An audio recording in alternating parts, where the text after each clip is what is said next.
بەرنامەی لیستی ١٩٤ کۆمەڵی ئیسلامی کوردستان. سیاسی.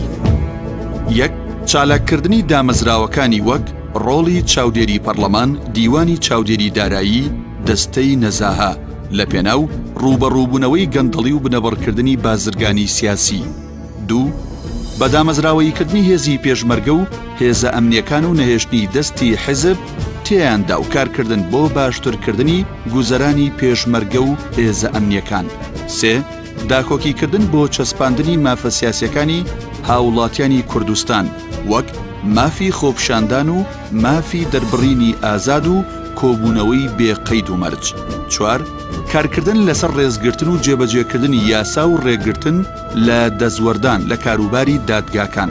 پێنج، هەڵۆشانەوەی دەستگا ئەمنیە حیزبیەکان و دامەزراندنی دامەزراوەی نیشتیمانی کە کاری تەنها پاراستنی ئاسایشی هەرێمی کوردستان و سەر و ماڵی هاوڵاتیان بێت و لە چوارچێوەی یاسادا کارەکانی ڕاپەڕێنێت و بە هیچ جۆرێک دەست وەرنەدات لە ژیان و مافە سیاسی و کۆمەڵایەتی و ئاینیەکانی خەڵکی کوردستان.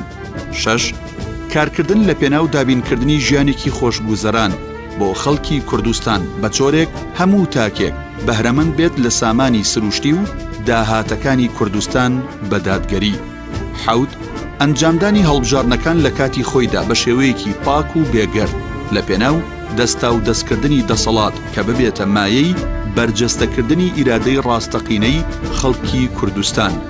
ئەمەش بە دیاریکردنی ڕۆژی هەڵبژاردن بە یاسا. هەشت، بە دامەزراوەییکردنی پەیوەندیە دیبلۆماسی و نێودەوڵەتیەکان و دروستکردنی لۆبی بۆ بەدەزێنانی مافە نەتەوەیی و نیشتیمانیەکانی هەرێمی کوردستان. نۆ، ڕەتکردنەوەی هەموو جۆرە شێوازەکانی تیرۆر و تۆقاندن بە هەر ناوێکەوە و لەلایەن هەر کەس و تاقمێکەوە ئەنجام بدرێت.